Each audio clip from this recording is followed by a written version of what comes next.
তুমি কি আমার বাবা? হ্যাঁ মা, আমি তো তোমার বাবা। বাবা, তুমি এতদিন কোথায় ছিলে? জানো এখানে কি হয়েছে? কি হয়েছে মা? দাদু, চাচু সবাই ভেবেছে তুমি মরে গেছো।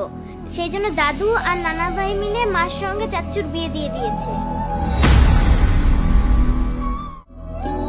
বাজারে যাইতেছি, তোমার কিছু লাগবো? না, আমার কিছু লাগবে না। আম্মা যা যা আনতে বলছে সেগুলো নিয়ে তাড়াতাড়ি চলে আসে। ঠিক আছে, ওগুলো নিয়ে চলে আসবো। ফারজানা,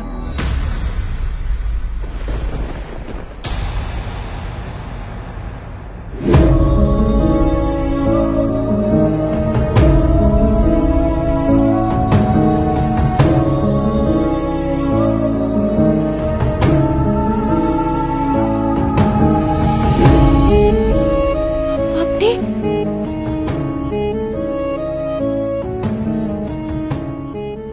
ভাইজান, ভাইজান তুমি বাইসে আছো? হরে ভাই বাইচে আছি। অনেক বড় একটা বিপদে পড়ছিলাম, খালি মার দোয়া ছিল দেখে বাইচে আছি। ফারজানা, তোমারে কইছিলাম না যে আমি এবার বিদেশে যাই অনেক টাকা ইনকাম করে তারপরে একবারে দেশে চলে আসুম। আমি একবারে দেশে চলে আসি, আর বিদেশে যাবো না আমি।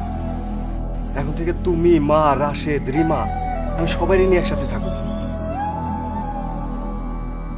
কিরে, তোরা কেউ কথা কস না কেন? বাড়িতে কোনো বিপদ আপদ হয় নাই তো? মা কই, রিমা কই? মা, ও মা, রিমা। তুমি তো দেখতে একদম আমার বাবার মতো। তুমি কি আমার বাবা? হ্যাঁ মা, আমি তো তোমার বাবা। বাবা, তুমি এতদিন কোথায় ছিলে? জানো এখানে কি হয়েছে? কি হয়েছে মা? দাদু, চাচু সবাই ভেবেছে তুমি মরে গেছো। সেই জন্য দাদু আর নানা ভাই মিলে মার সঙ্গে চাচুর বিয়ে দিয়ে দিয়েছে।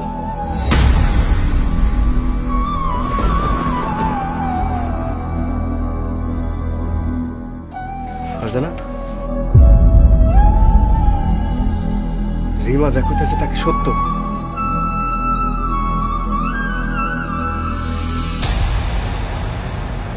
রাশেদ, রাশেদ, রিমা যা কইতেছে তা কি সত্য? কথা কস না কেন? রিমা যা কইতেছে তা কি সত্য? অসত্য।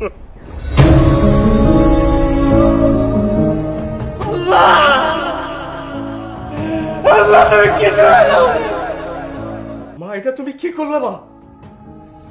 আমি পাইছে থাকতে আমার বউরে তুমি আরেকজনের কাছে বিয়ে দিলা। চুপ করে তাই করলে মা, কথা কম। আমি তোমার পেটের সন্তান মা, আমার এত বড় শাস্তি তুমি কেন দিলা? শাস্তি যদি দিতে হয় তাহলে তুমি আমার বলতা, আমি বিদেশের বাড়িতে গাড়ির নিচে মাথা দিয়ে তারপর আত্মহত্যা করতাম। বাজার রে, 6 মাস তোর কোনো খবর আসিল না। বোর বাপে আয়া বৌমাইরে নিয়ে আসতে চাইছিল, ভাই বলে অন্য জায়গায় বিয়া দিব। আমি আমার নাতিটার কথা চিন্তা কইরা বৌমাইরে এই বাড়িতে রাখতে চাইছি, কিন্তু কোন অধিকারে রাখবো আমি? তাই রাশেদের লোকে বিয়া দিয়া আমি বৌমাইরে এই বাড়িতে রাখছি। আমি কি জানতাম যে তুই বাইসা আছিস, তুই মরস নাই। আমি একটা জলজান্ত মানুষ, আমারে তোমরা মাইরা ফেলাইলা। 6 মাস আমার কোনো খোঁজ খবর ছিল না, আরে 2টা মাস অপেক্ষা করতা।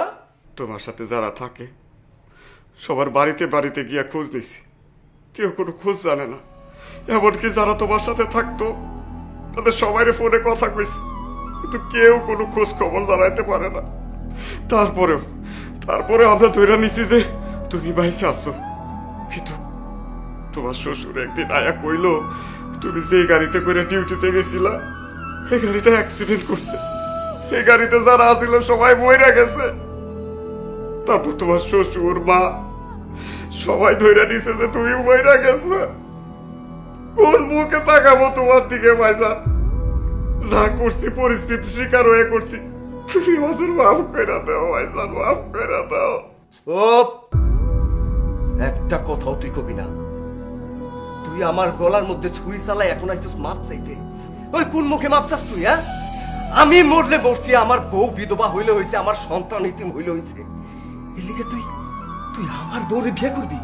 জামাল, রাশেদের কোনো দোষ নাই, যা দোষ সব আমার। তুই যা শাস্তি দে ওনার আমারে দে। আমি তোর কাছে মা হইয়া মাপ চাইতেছি, তুই আমারে মাফ করে দে। তারপরে তোরা ভাই ভাই অশান্তি করিস না বাপ। না না না না না। আমি তোমাকে কাউরে ক্ষমা করুম না। আর শান্তি, ও শান্তির কি দেখছো? অশান্তি তো মাত্র শুরু হয়েছে মা। আমি আমার বউরে ফেরত চাই, নাইলে পরে এই বাড়ি ঘর দুয়ার সব কিছু আমি আগুন দিয়ে পুরাই দেবো। বাঁচতে দেবো না। কাউরে বাঁচতে দেবো না আমি, কাউরে বাঁচতে দেবো না।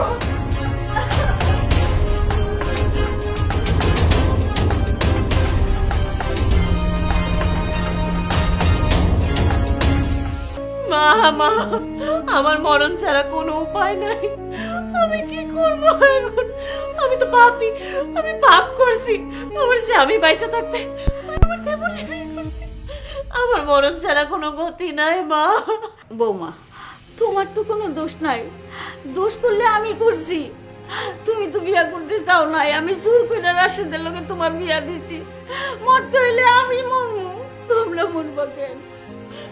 মা, আপনি আমার এখন কোনো কিছু বলে সান্ত্বনা দিতে পারবেন না। আমার মরণই আছে কপালে, আমার মরণই আছে, আমি মরবই। বৌমা, আমার নাতিটার দিকে চাই দেও। তুমি মরে গেলে ওর কি হইব? বৌমা, পাগলামি করো না। আমার নাতিটার মুখের দিকে তাকায় তুমি এই পাগলামি বন্ধ করো বৌমা। মা, আপনি আমার এখন কেমনে কি হইব? এই সমাজ এই গ্রামের সবাই আমার কলঙ্কিনী করব। তাছাড়া আমার ভাইয়াটা তখন ছোট, ওজন বড় হইব, ওজন জানতে পারবো ওর বাবা বাইচা থাকাকালীন আমি আরেকটা লোকরে বিয়ে করছি। না মা, ও আমারে কি না করবো? ও কোনোদিন আমারে মাফ করতে পারবো না মা, কোনোদিন না। মানে উল্টা পাল্টা চিন্তা করিস না মা। আল্লাহ যখন সমস্যা দিছে আল্লাহ সমাধান করবো। না গো মা, মা আপনি আমার একটা উপায় কোন, আমি আর কি করবো? আমি কি করবো কোন? আমার স্বামীর সাথে এত বড় বেমানি কেমনে করলাম মা? আমার তো আল্লাহ মাফ করবো না, আমার স্বামী আমার মাফ করবো না, আমার তো তোমরা কেউ যায় করবো না।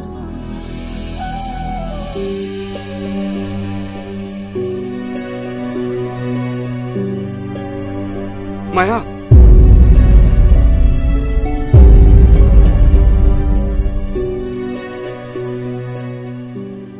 তুমি এখানে কেন আইছো?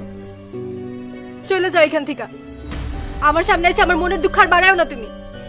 তোমার মনে কষ্ট দিয়ে আমিও সুখী হইতে পারি নাই মায়া। অনেক বড় সর্বনাশ হয়ে গেছে। সর্বনাশ? কি হয়েছে? আমার ভাইজান মরে নাই মায়া, ভাইজান বাইসে আছে। কি কও এগুলা? এই কথা তুমি কার কাছ থেকে শুনছো? আমি কারো কাছে শুনি নাই মায়া, ভাইজান বাড়িতে ফিরে আইছে। হায় আল্লাহ, এখন তাহলে কি হইব? তুমি যে তোমার ভাবিরে বিয়া করছো এই কথা তোমার ভাইয়া জানছে? সব শুনছে মায়া। ভাইজান তো কথাটা শোনার পর থেকে পাগলের মতো করতেছে। আমি ভাইজানের সামনে দাঁড়াইতে পারতেছে না, মা সামনে দাঁড়াইতে পারতেছে। ভাবি তো আত্মহত্যা করতে গেছিল। মা যদি ঠিক টাইমে না যাইতো তাহলে আজকে ভাবি মইরা যাইতো। আমি এখন কি করব? আল্লাহ যে কেন আমার এই শাস্তি দিতেছে, কি করব মায়া তুমি কও। ওর সাথে যা হয়েছে একদম ঠিক আছে। কারো মনে কোনোদিন কষ্ট দিয়া কেউ সুখী হইতে পারে না রে রাশেদ। আমার মায়া তোর জীবন দিয়া ভালোবাসতো। তুই জানস আমার মায়ায় তোর ভালোবাসে বইলা কত কত ভালো ভালো সম্বন্ধ ফিরাই দিছে। কত দিন আমি নিজে আমার মায়ের গায়ে হাত তুলছি শুধু তোর জন্য, তারপর তোরে ভুলে নাই। সেই তুই আমার মায়ের সাথে বেইমানি কইরা তুই তুই তোর ভাবিরে বিয়ে করছ। বিয়ার পর আমার মায়া কেমন আছে, কি করতেছে, কি খাইতেছে একদিন একদিন তুই খবর লইছ? তোর যেদিন বিয়া, তোর যেদিন বাসর, সেই দিন আমার মায়া তিনবার আত্মহত্যা করতে গেছিল। আমি ফিরেছি। তোর বিয়ার পর থেকে আমার মায়া কোনো খাওয়া নাই, নাওয়া নাই, ঘুম নাই।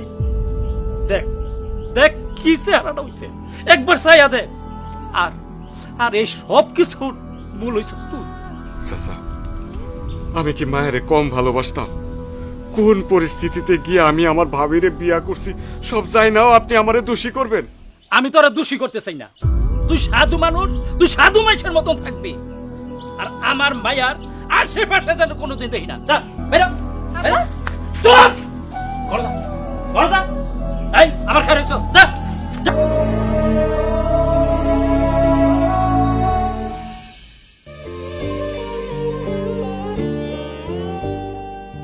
আমাকেও কিছু বলবা? বউ, আমরা যারা বিদেশের বাড়িতে থাকি না, তাদের জীবনটা অনিশ্চয়তার মধ্যে থাকে সব সময়। যে কোনো সময় যে কোনো বিপদ আপদ হইতে পারে। তুমি বিপদ আপদের কথা বাদই দাও, ধরো এই যে সংসার, এই সংসারের মধ্যে অভাব অনটন আসতে পারে, কিন্তু কথা একটাই, যে কোনো পরিস্থিতিতে তুমি আমারে ছেড়ে, আমার এই সংসার ছেড়ে কোথাও যাবে না। আমি আপনারে কথা দিতেছি, যে বিপদ আপদে আসুক না কেন, যত অভাব অনটন হোক না কেন, আমি আমার স্বামীর সংসার ছেড়ে কোথাও যাব না। বউ হয়ে বাড়িতে এসি, লাশ হয়ে বেরোবো এর আগে।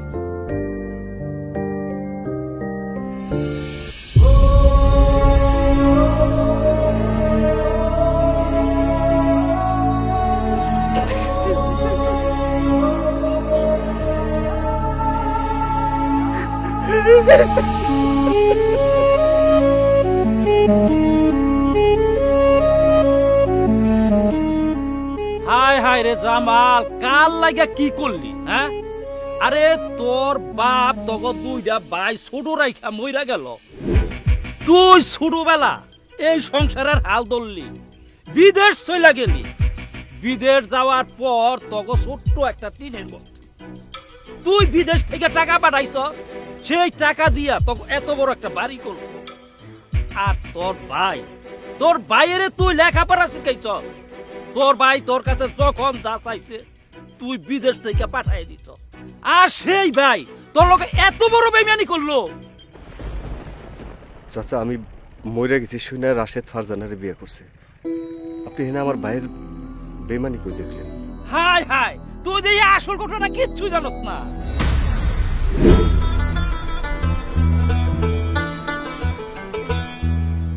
আসল ঘটনা? আসল ঘটনা কি চাচা? আরে আসল কথা হইল, তোর বউ লগে তোর ছোট ভাইয়ের একটা সম্পর্ক ছিল। আল্লাহর দোহাই লাগে চাচা, এমন কথা বললেন না। আমার বউরে আমি খুব ভালো করে চিনি, ও এরকম কাজ করতেই পারে না। রাখ তোর ভালো মাইয়া, তোর ভাইয়েরে আর তোর বউয়েরে আমরা গ্রামবাসীরা হাতে নাতে ধরছি, আর সেই ঘটনা দামাচাপা দেওয়ার লাইগা তোর ছোট ভাই তোর বউরে বিয়া। আল্লাহর দোহাই লাগে চাচা, আল্লাহর দোহাই লাগে, আপনি আর এই কথা কই, এমন কথা কইলে আমি সহ্য করতে পারতাছি না চাচা। আমার মনে হইতাছে যে আমি একদম বন্ধ হয়ে মারা যাবো। এই ঘটনা যদি সত্যি হয়ে থাকে, আমি দুইটারই খুন করুন।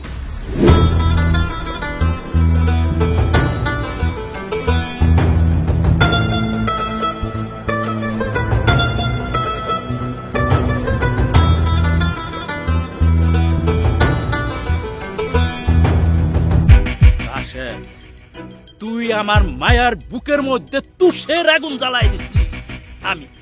আমি তোর সংসারের মধ্যে তুষের আগুন জ্বালাই দিব, পুইরা সারখার হয়ে যাই। সামলা সামলা। এই সব কতদিন ধরে চলতেছে? কি সব? রাশেদের লগে তোমার যে সম্পর্ক। কি কইতেছেন আপনি? রাশেদের লগে আমার সম্পর্ক মানে?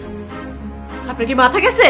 হ্যাঁ, আমার মাথা গেছে, আমার মাথা খারাপ হয়ে গেছে, কিন্তু আমার সত্যিটা জানা দরকার। রাশেদের সাথে সম্পর্ক কি তোমার আছে না নাই? বিশ্বাস করেন, আমি আমার ছোট মায়ের কসম খেয়ে কইতেছি, রাশেদের সাথে আমার কোনো সম্পর্ক ছিল না। খবরদার আমার মায়ের নিয়ে কোনো কসম কাটবি না তুই, নাহলে তোরে গলা টিপে আমি মাইরে ফেলাম। ভাই, আমার গলা টিপা মাইরা ফেলেন, তারপর এত বড় কলঙ্ক আমার মাথায় দিয়েন না। ভাইজান, আমারে ডাকছো? তুই না আমার মার পেটের ছোট ভাই। এই পর্যন্ত তোর কোনো আবদার আমি কোনোদিন অপূরণ রাখি নাই। আরে বেটা, যখন আমার বন্ধু বান্ধব নিয়ে খেলে দাবড়ায় বেড়ানোর কথা, তখন এই সংসারের দায়িত্ব নিয়ে আমি বিদেশের বাড়িতে গেছি। কোনদিন তোর অভাব কষ্ট বুঝতে দিইনি। আমার নিজের সন্তানের মতো তোর আমি ভালোবাসছি, সেই তুই আমার লোকে এত বড় বেইমানি করতে পারলি?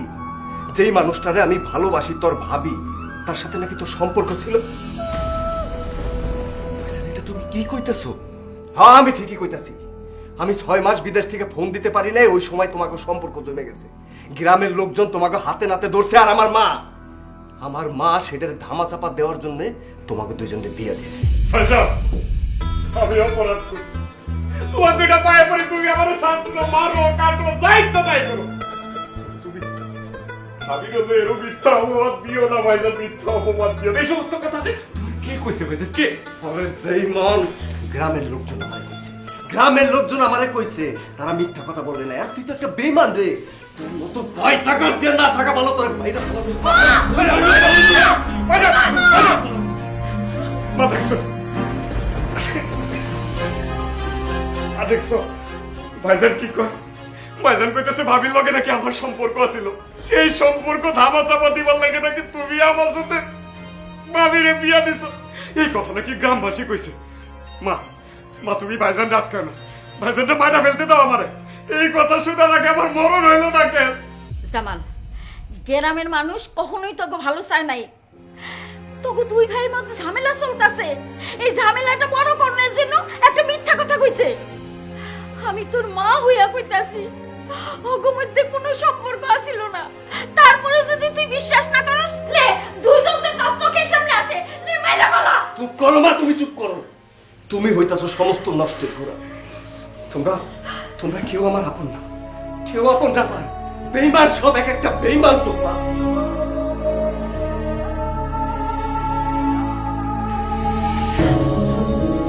আমার এসে চাচা বড়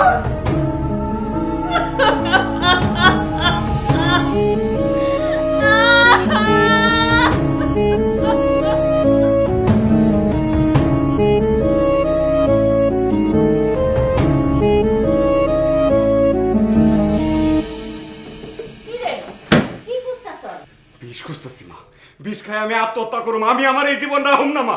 পাগলামি করিস না, এমনি তোর বড় ভাইয়ের মাথা গরম।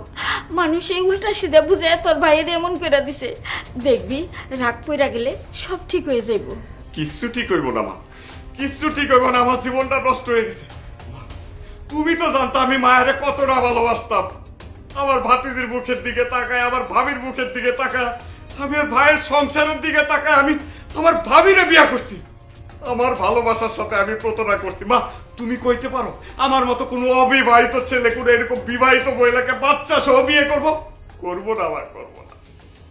যে ভাইয়ের লাগে, যে ভাইয়ের মুখের দিকে তাকায় আমি বিয়ে করছি, সেই ভাই আমার ভুল বুঝে মিথ্যা কইতেছে, অপবাদ দিতেছে। আমি আর সহ্য করতে পারতেছি না মা। তুমি তুমি আমার জীবনটা নষ্ট করছো। তুমি আমার সুস্থ সুন্দর জীবনটা ফিরায় দাও মা।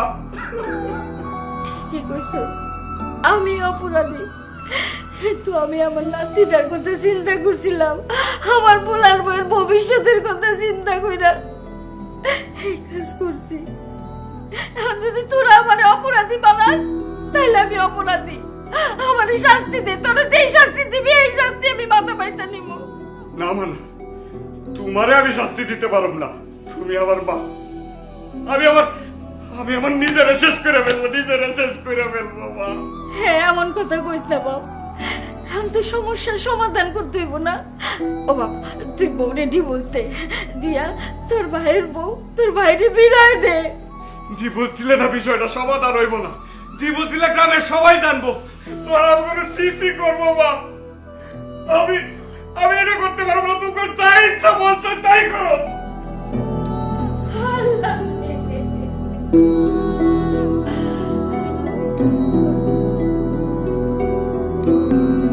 বাবা, ও বাবা, তুমি কাঁদছো কেন?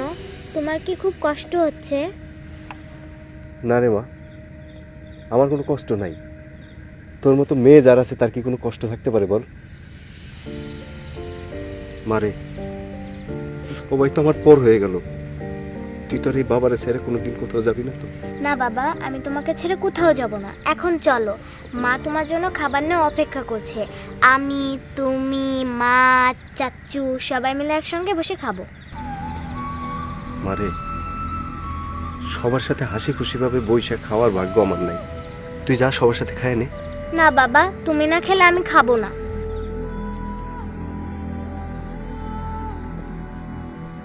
সারাটা দিন গেল, একটা দানা পানিও তো মুখে দেন নাই। চলেন করে খায় নিবেন। তোমাকে খাবার খাইতেও না আমার এখন ডর লাগে। কি কন আপনি? আমার মনে হইতেছে তোমরা সবাই মিলে একজোট হয়েছে। খাবারের লগে আমার বিষ মিশায় তো তোমরা মাইরেও ফেলাইতে পারো। এসব আপনি কি কইতাছেন? আপনি আমার রিমার বাবা, রাশেদের আপন ভাই, আর আপনার মা যে আপনার জন্ম দিছে এরা আপনারে মাইরা নেব, বিষ খাওয়াইব? এই সমস্ত কথা আপনি মাথায় আনলেন কি কইরা? আপনি হয়তো জানেন না তারা আপনারে কতটা ভালোবাসে। আমার কথা বাদ দেন, আপনার যখন কোনো খোঁজ পাওয়া যায় নাই, এই মানুষগুলো পাগলের মতো ছুটছে। আরে কে আমারে কত ভালোবাসে সেটা আমার খুব ভালো করে জানা আছে। যারে আমি আমার জীবনের চেয়েও বেশি ভালোবাসলাম, সেই তো আমার জন্য অপেক্ষা করতে পারলো না, আমার ছাইরে আরেকজনকে বিয়ে করলো। জানো জানো, বিদেশের বাড়িতে আমি বড় একটা বিপদে পড়ছিলাম। আমার মালিকের ছেলে 70টা উট বিক্রি করে ফেলাইছে। আমারে কইছে যে আমি যেন এই কথা কাউরে না জানাই। আমি কাউরে জানাই রে, জানি যে জানাইলে আমার মাইরা ফেলাইব। মালিক আইসা 70টা উট না পায়ে আমার ইচ্ছা মতো মারলো, এমন মায়ের মারলো যে আমি 10 দিন হসপিটালে ছিলাম। হাসপাতালের বেডে শুয়ে আমি মনে করছি যে আমি মইরাই যাব। আল্লাহর কাছে সবসময় কি চাইছি জানো? আল্লাহর কাছে চাইছি যে আল্লাহ, আমি মরার আগে যেন তোমার মুখটা দেখতে পারি, আমার মার মুখটা দেখতে পারি, আমার এই পরে মেয়ের মুখটা দেখতে পারি। সুস্থ হওয়ার পর আমার জেলে পাঠাই দিল। জেল থেকে ছাড়া পাইলাম, বাড়িতে আসলাম। বাড়িতে এসে এখন কি মনে হইতেছে জানো? বাড়িতে এসে মনে হইতেছে যে আমি বাড়িতে কেন আসলাম, ওই মালিক আমারে মাইরা পালাইলো না কেন, তার মায়ের খেয়ে আমি পড়ে গেলাম না কেন।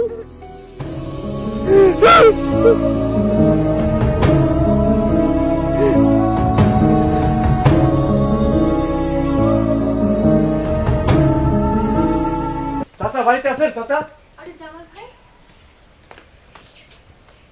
আপনি কেমন আছেন জামাল ভাই? সবই তো জানো মায়া, কেমন আছি বুঝতেই পারতেছো। জামাল ভাই, আপনি রাশেদ ভাই আর ভাবিরে ভুল বুঝছেন না। তারা যা করছে আপনার সংসারের সুখ শান্তির জন্যই করছে। কিসের সংসার সুখ শান্তির জন্য করছে? মায়া, তুই যেটা জানোস না সেটা নিয়ে কথা বলবি না। ওই মিয়া, তুমি এখনো চুপ করে রয়েছো কেন? অ্যাকশনে যাও, অ্যাকশনে। চাচা, এর জন্য তো আমি আপনার কাছে আইছি। চাচা, আমি আমার বউটারে ফেরত চাই। আপনার এলাকার 10 জনে মিলা আমার এই ঝামেলার সমাধান করে দেন। ওই মিয়া, তুমি এখনো এই নষ্ট মেয়েটারে চাইতেছো? হ্যাঁ, তোমার জায়গায় অন্য কোনো ছেলে হইলে এই মেয়েটারে গার ধাক্কা দিয়া বাড়ি থেকে বার করে দিত। আরে মিয়া, ওই মহিলার কারণ ওই তোমার সংসারের মধ্যে যত ঝামেলা হইছে, ওই বউরে তুমি মাথা থেকে জাইরা ফেলাই দাও, ফালাই দিয়া নতুন করে একটা বিয়া করো। কি কইতাছেন চাচা? এখন আমার কাছে কে তার মেয়ে বিয়ে দিব? আরে আমি দিমু, আমি। তুমি যদি চাও তবে এই যে আমার মাইয়া তোমার কাছে আমি বিয়া দিব। আব্বা, তুমি এসব কি কইতাছো? আল্লাহর দোহাই লাগে তুমি এসব কইও না। আমি ঠিকই কইতাছি। জামাল, তুমি আমার মায়ের বিয়া করবা? চাচা, মায়া তো দেখতে মাশাআল্লাহ সুন্দর, তার উপরে আপনার মেয়ে। মায়ের বিয়ে করতে আমার কোনো অসুবিধা নেই। তারপরেও তো চাচা একটা কথা থাকে, আমার একটা বাচ্চা আছে, ওর কথাও তো আমার ভাবতে হইব। চাচা, এর জন্য কইতাছি আপনার এলাকার সবাই মিলা বইসা আমার এই ঝামেলার সমাধান করে দেন। ঠিক আছে, কোনো অসুবিধা নাই। তুমি যাও, তুমি গিয়া এলাকার সমস্ত লোকদেরকে বইলা দাও যে আজকে বিকালবেলা এই বিষয় নিয়ে আমরা বসতেছি। যাও।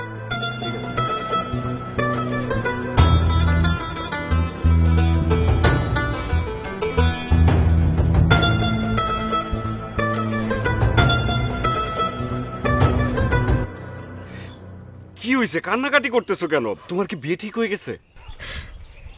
এখনো হয় নাই, তবে আব্বা আমার বিয়ার ব্যাপারে কথা বলছে। ছেলেও আমার বিয়ে করতে রাজি হয়ে গেছে। জানতাম তোমার বাবা তোমার জন্য বিয়ে ঠিক করবে। শুধু শুধু মায়া বাড়ায় কি লাভ বলো? বিয়ে করে তুমি সুখী হও। আব্বা আমার বিয়ার ব্যাপারে কার সাথে কথা বলতেছে সেটা শুনবা না? কার সাথে? তোমার বড় ভাইয়ের সাথে। কি কইতেছো তুমি? ভাইজানের সাথে তোমার বাপে বিয়ে ঠিক করছে? ভাইজান কি এই বিয়েতে রাজি হয়েছে? হ্যাঁ, রাজি হয়েছে। তোমার ভাইও চাই আবার বিয়ে করতে। রাশেদ, এখন তুমিই বলো কি করবে? এখন আমি কি করব? মায়া, তোমার কাছে কি বিষ আছে? থাকলে আমার একটু বিষ দাও, খায়া মরে যাই। এটা আমি কি শুনলাম? ভাইজান তোমারে বিয়ে করতেছে? না, আমি বাইসা থাকতে তোমারে ভাইজানের লগে বিয়ে হইতে দিব না, দিব না। রাশেদ, তুমি তোমার ভাইজানকে বুঝাও। সে যদি আমার সত্যি সত্যি বিয়ে করতে চায় তাহলে কিন্তু আমি বিষ খেয়ে আত্মহত্যা করব। না, তুমি এমন কিছু কইরো না। কিন্তু আমি আমার ভাইজানকে কি কইরা বুঝামু? হ্যাঁ সামনে গেলেই তো আমার লজ্জায় মাথাটা নিচু হয়ে যায়, মুখ দিয়ে কোনো কথা বের হয় না। আচ্ছা, তুমি এখনো তোমার ভাবির ডিভোর্স কেন দিতেছো না? তুমি তোমার ভাবির ডিভোর্স দিয়ে তোমার ভাইজানের কাছে তার বউরে ফিরিয়ে দাও, তাইলে তো সব ঝামেলা শেষ। মায়া চাইলেই ডিভোর্স দেওয়া যায় না। ডিভোর্স দিতে গেলে গ্রামবাসী লাগবে, কোর্ট কাছারি, অনেক ঝামেলা। আমি এটা তোমার বুঝাইতে পারবো না। যত ঝামেলাই থাকুক, তুমি তোমার ভাবির তাড়াতাড়ি ডিভোর্স দাও, তাহলে তোমার ভাইজান যদি কোনো অঘটন ঘটায় ফেলে। আমি এখন কি করবো মায়া, আমি কিচ্ছু জানি না।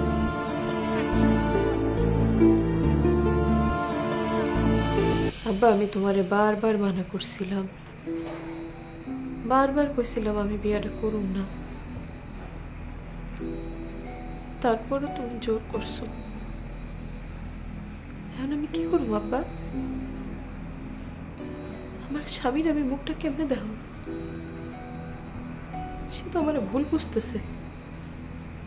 তোমরা কেন আমার জীবনটা নষ্ট করে দিলা? মারে, আমরা সবাই তো জানতাম জামাই বাবাজি মারা গেছে। তোর আর রিমার ভবিষ্যতের চিন্তা করেই তো আমরা এই সিদ্ধান্ত নিয়েছিলাম।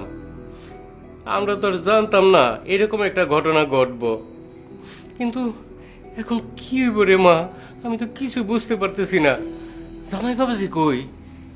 কোনো সিদ্ধান্ত নিছে নাকি, জানোস কিছু? আমি জানি না আব্বা। এদিকে গ্রামের লোকজন আমার আর রাশেদ নিয়ে খুব বাজে বাজে কথা কইতেছে, আর তোমার জামাই সেসব কথা শুই না আমারই ভুল বুঝতেছে। আপনি আইছেন ভালো হয়েছে, নাহলে আমি আপনার খবর দিতাম। এই বাড়িতে গ্রামের লোকজন নিয়ে আজকে বিচার হবে, আপনি উপস্থিত থাকবেন। এইসব তুমি কি কইতেছো বাবাজি? গ্রামের লোকজনটা জানিস মানে? হ্যাঁ গো, জানানো কি দরকার ছিল? আমি আছি, তোমার মায় আছে, আমরা বসে তো এটা মীমাংসা করতে পারতাম। এখন যে তুমি এই গ্রামের লোকজনটা জানাইছো, হেরা তো তোমাকে বাড়িতে আইবো, বৈশা বিচার আচার করবো, এতে কি তোমাকে মান সম্মান থাকবো? আরে কিসের মান সম্মান থাকবো? আমার মান সম্মান কি এখন আছে? আপনার মেয়ে যেই কাজ করছে এরপরেও কি গ্রামের মধ্যে আমি মুখ দেখাইতে পারি? গ্রামের লোকজন আমার দেখলে সিসি করে। আমার কি মন চাইতেছে জানেন? আমার মন চাইতেছে আপনাকে থুথু দেই। আপনারা মানুষ না তো, আপনারা বেঈমান অমানুষ। জামাই বাবাজি, এটা তুমি ভুল বললা। আমার মেয়ে কিছুই করে নাই, যা করণের আমি আর তোমার মায় মিলে করছি। তুমি বাবাজি শুধু শুধু আমার মাইয়াটারে দোষারোপ করো না বাবা। চুপ করেন আপনি। কোন মুখে আপনি এই কথা বলেন? আপনার মেয়ে আমার স্ত্রী, তাকে অন্য জায়গায় বিয়ে দেওয়ার আগে আমার কথা আপনার 10 বার ভাবা উচিত ছিল। ভাবেন নাই। আমার কথা যেহেতু আপনারা শুনেন নাই, আমি আপনাকে কারোর কথা শুনুন না। এমনও হইতে পারে আজকে বিচারের পরে আপনার মেয়ের এই বাড়ি থেকে চিরতরে চলে যেতে হবে। আর আজকের পরে আমি আবার বিয়ে করব, আরেকটা বিয়ে করব। মানুষের জীবনে যে কখন কি আসে কেউ বলতে পারবো না। এই যে জামাল আর রাশেদ, তোমাকে দুই বেয়ের মধ্যে কত মিল মহব্বতা ছিল। তোমাকে সংসার ছিল সোনার সংসার, সুখে সুখে ছিল সংসারটা। আর একটা মহিলার কারণে তোমাকে সোনার সংসারটা তছনছ হয়ে গেল। তবে আপনারা যে যাই কন, জামালের লয়ে কিন্তু অনেক বড় একটা অন্যায় করা হয়েছে। আমি যদি এই জামালের জায়গায় থাকতাম তবে এতক্ষণ খুনে খুনে যেত। যাক জামাল, তোমাগো এখানে কেল্লিগা ডাইকে আনছ সেটা তুমি খুইলা কও। চাচা, আপনারা তো সবকিছুই জানেন, নতুন করে আমার আর কিছু বলার নাই। আমি বিদেশের বাড়িতে অনেকদিন একটা ঝামেলার মধ্যে ছিলাম, যে কারণে বাড়িতে যোগাযোগ করতে পারি নাই। এদিক দিয়ে সবাই ভাবছে যে আমি মারা গেছি। আমার ফ্যামিলির লোকজন আমার বউরে আমার ভাইয়ের কাছে বিয়ে দিছে। চাচা, আমি আর ঝামেলা চাই না। আমি খালি চাই আপনারা সবাই মিলে আমার বউটারে আমার ফেরত দেন। আরে তুমি ফিরে যা, তোমার বউ নিতে চাইলেই তো আর আমরা ফিরে দিতাম পারতাছি না। কারণ যেহেতু তোমার ছোট ভাইয়ের সাথে তার বিয়ে হয়ে গেছে, এখন তারে জিজ্ঞাসা করতে হইব যে তোমার বউ কি এখন তোমার লগে সংসার করতে চায় না রাশেদের সঙ্গে সংসার করতে চায়। রাশেদ, তুমি কত, তুমি যারে বিয়া করছো, মানে তোমার ভাবিরে যে তুমি বিয়া করছো, এখন কি তারে নিয়ে সংসার করবা না তার বউ আবার তারে ফেরত দিয়ে দিবা?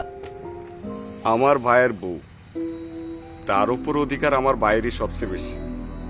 আমার ভাই যেহেতু ফিরে আসছে, আমি চাই তার বউ তার কাছে ফিরাই দিতে। এর জন্য আপনারা দয়া করে কোনো ঝামেলা না করে আমার ভাইয়ের বউরে কিভাবে তার কাছে ফিরিয়ে দেওয়া যায় সেই ব্যবস্থাটা করেন। আমরা একই গ্রামে থাকি, আমগোর মান সম্মান গেলে তো আপনাদেরও মান সম্মান যাইব। ওই মিয়া ওই, তুমি এত বেশি কথা কও কে? হ্যাঁ, তোমার যেটা জিগাইছি সেটা কও। বোমা, রাশেদের সাথে যে তোমার বিয়ে হইছে, এখন কি তুমি রাশেদের সাথে সংসার করবা না জামালের সাথে? চাচা, আমি আমার স্বামীরে চাই। আমি আমার স্বামীর সংসার করতে চাই, আমার স্বামীর কাছে ফিরায় দেয়। বিষয়টা অনেক জটিল জামাল। যেহেতু তোমার বউরে রাশেদ বিয়া কইরেই ফেলাইছে, আবার তুমি তোমার বউরে ফেরত নিতে চাও, এইটা সমাধান তো আমি দিতে পারুম না। এইটা সমাধান দিতে পারবো উপজেলা মাদ্রাসার মৌলবী আর আমাগো গ্রামের মসজিদের ইমাম সাহেব যে আছে, তাগো নিয়া স্কুলের মাঠে বসতে হইব, তারা সঠিক সিদ্ধান্ত দিতে পারবে। চাচা, আপনারা এত মানুষকে জানাইতে যায় না, এক একজন এসে এক এক কথা বলবো, তাতে ঝামেলা আরো বাড়বো। তার চেয়ে বরং আপনারা একটা সমাধান দিয়ে দেন, নাইলে নাইলে তো আমগো মান সম্মান কিছুই থাকবো না চাচা। আরে সমাধান কেমনে দিব আমরা? হ্যাঁ, আর মান সম্মানের চিন্তা করো। মান সম্মানের চিন্তাই যদি এত করবা, তবে নিজের ভাবিরে কেমনে গেছো বিয়া করতা? হ্যাঁ, এই সময় মান সম্মানের চিন্তা করবা। জামাল, তোমার ছোট ভাই রাশেদ যখন তোমার বউরে বিয়া কইরেই ফেলাইছে, তবে তাকে সংসার করতে দাও। তুমি একটা নতুন করে আবার বিয়া করো। কি কইলে তুই কুত্তার বাচ্চা? আমার ভাই আবার আরেকটা বিয়া করবো মানে? তুই ঝামেলার সমাধান করতে না এসে আরেকটা ঝামেলা করতে খারাপ।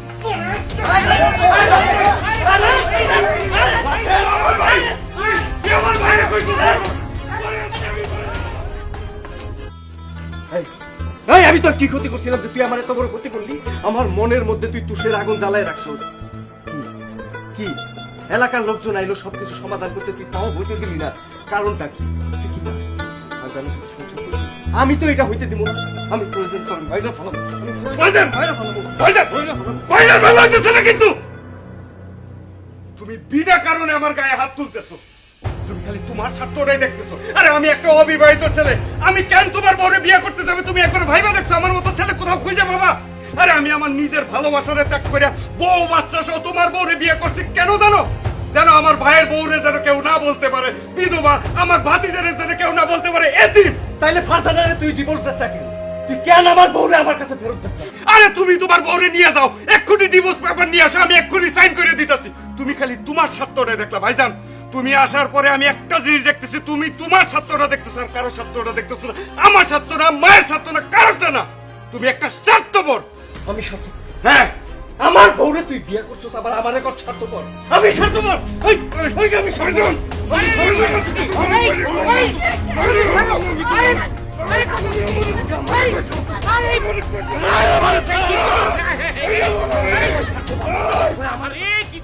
মা জানো, বাইরে বাবা ও চাচ্চু মারামারি করছে। বাবা চাচ্চুকে অনেক মেরেছে। জানি মা। আচ্ছা, তুমি কি ছাড়া থাকতে পারবে? এ কথা কেন বলছো মা?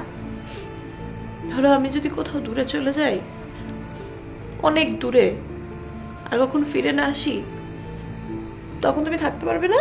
না মা, আমি তোমাকে ছাড়া একদমই থাকতে পারবো না। তুমি কোথায় যাবে মা? অনেক দূরে মা, অনেক দূরে চলে যাব, যেখান থেকে কখনো কেউ ফিরে আসে না। আমি তোমাকে সেখানে একা একা যেতেই দিব না। আমিও যাব মা তোমার সঙ্গে।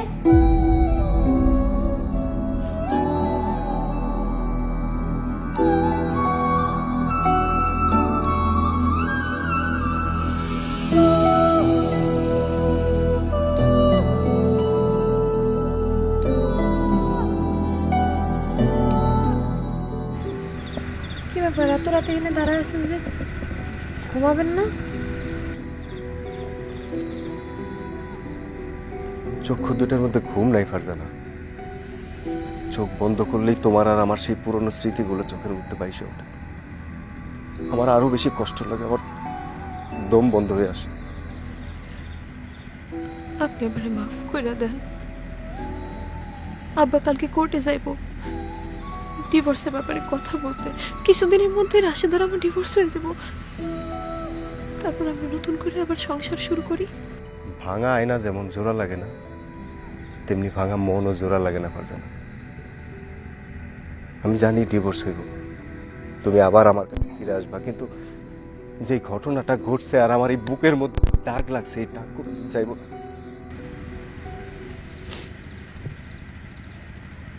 তার মানে আপনি আমার আর চান না? আপনি চান না আমরা সংসার শুরু করি? বাদ দাও সব কথা। ফারজানা, এবার বিদেশ থেকে আসার সময় না তোমার জন্য এক জোড়া দুল আনছি।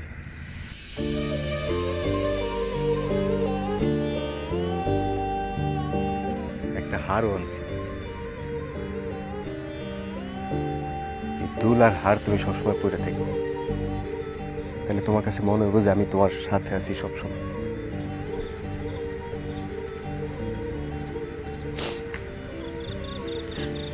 আমি সব সময় এগুলো পড়ে থাকবো। অনেক রাত হয়েছে, ঘরে চলেন। আমার এখানে ভালো লাগতেছে, আর একটু থাকি, তুমি যাও।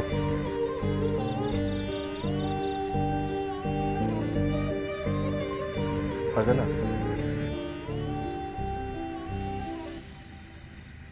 যাও।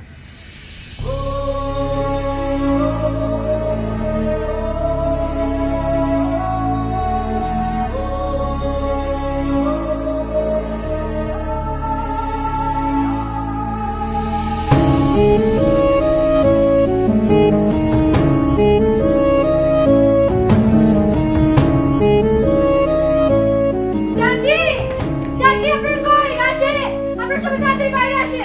কিরে মায়া, কি হইছে? চাচি সর্বনাশ হয়ে গেছে। কি সর্বনাশ হইছে? আমাকে বিলে ধরে যে বটগাছটা আছে না, আরে বটগাছে কি হইছে? ওই বটগাছের লগে জামাল ভাই ফাঁসি দিছে।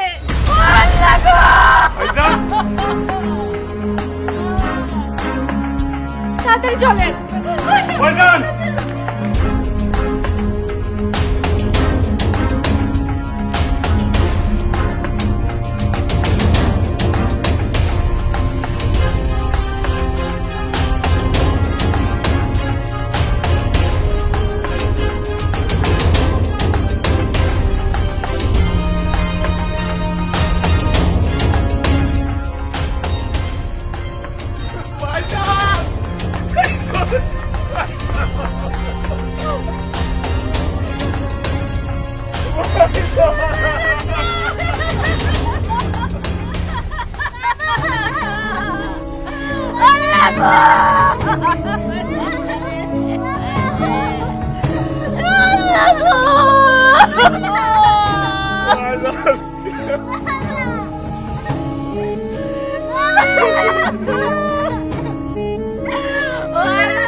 এই চিঠিটা যখন আপনারা পাবেন তখন হয়তো আমি এই দুনিয়াতে থাকবো না।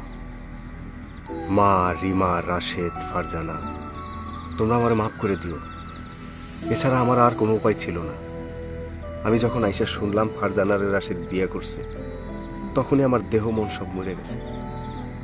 আমি রাশেদকে দেখলেই আমার শত্রু শত্রু মনে হতো, ফারজানারা দেখলে বিশ্বাসঘাতিনী মনে হতো, আমার মারে দেখলে আমার কাছে পরপর মনে হতো। এভাবে প্রতিদিন মরার চেয়ে একবারে নিজেরে শেষ করে দিলাম।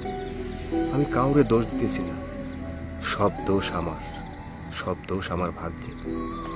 আসলে আমাদের প্রবাসীদের একটাই কষ্ট, আমরা সবার দুঃখটা বুঝি, কিন্তু আমাদের দুঃখটা কেউ বোঝে না। তোমরা ভালো থেকো সবাই। আলবিদা।